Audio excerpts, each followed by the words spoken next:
figured it out. Yeah, seventh time's a charm. I'm being an actor. Oh, God.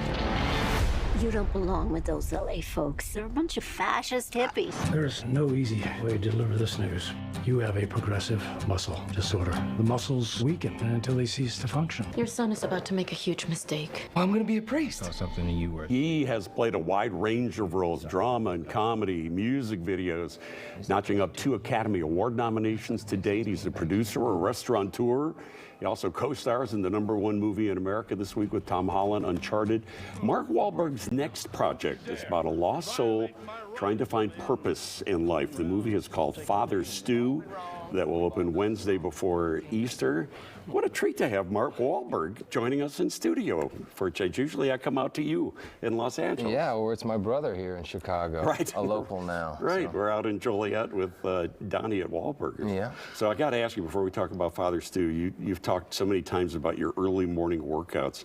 Were you up before the crack of dawn today working out and getting ready for everything? I was up at 3:45. I worked out. I had my time to read my script, prepare for my couple of other projects that I'm doing, do my ritual of prayer, and then I watched a beautiful sunrise right over the lake. It was beautiful. Look at you. So like how intense of a workout do you do at 3:45 in the morning? While I'm traveling, I'm out promoting the movie for the next week, so nothing that crazy. I was in there for about an hour and maybe 15 minutes, but just enough to kind of maintain and get me prepared for the Just day. an hour and 15 minutes you got. Lots of stretching between exercises. Yeah, just like us at 3:45 in the morning.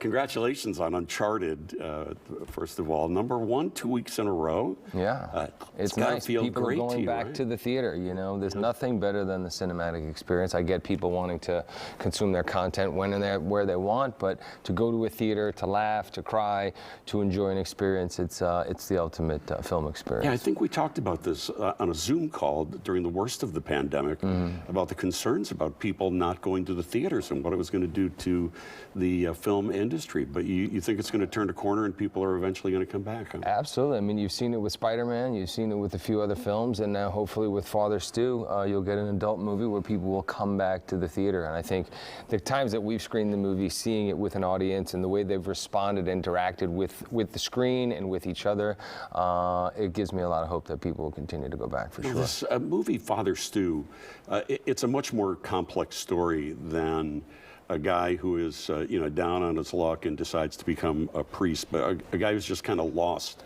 in his world and is looking for something in his life. Did you reflect on that in any way with your own personal life, of how you were when you were a young kid and in trouble, and you found your own path? Absolutely, yeah. Always kind of searching for some guidance, for good examples to follow, and finding my own thing, which I obviously did when I found film. But when I refocused my faith is when really good things started to happen for me. Growing up in a very tough neighborhood and tough environment, I was obviously led astray and made lots of poor choices, but I was able to really meet some really positive, powerful influences in my life, and those people kind of got me on the right path. And once I did that, good things started to happen. And then, of course, once I found film, I had my brief stint in music, and we all know how that went. You almost laughed. Which was fine. Yeah, which was fine. It actually, everything happens for a reason. But when I met Penny Marshall, obviously everything changed for me. She was the most influential in my film career, and like a mother, sister figure to me. And she was the reason why I started to act and found my passion there in both being in front of and behind the camera. You are co-starring in this film with Mel Gibson. What's that experience like? I just know from sitting down and talking to him how intense he can be.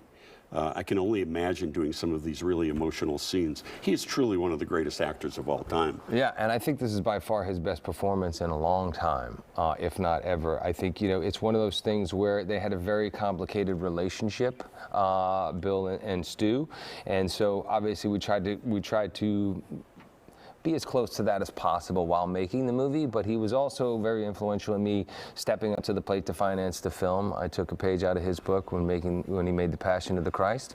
So I decided, that I was going to get this movie made on my own terms, and so he was very helpful in that way. But yeah, he's fantastic in the film. I can't wait for people to see his performance. Now, outside of all of your acting, your producing, you're doing all kinds of things.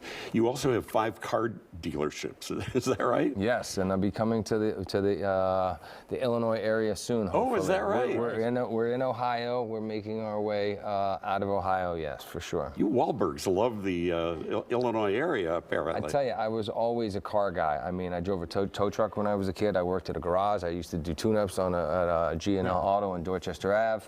So I was always a car guy. The day I got my license, I also bought a car, had it registered, had it insured, got my license. I had saved up my money, put myself through driving school, took that 79 Le Mans that I bought for $200 at Lappin Auto Parts. I flipped that for a car that I bought for $300. Within 18 months, actually within a year, I had 19 cars at one point, all on the same insurance policy.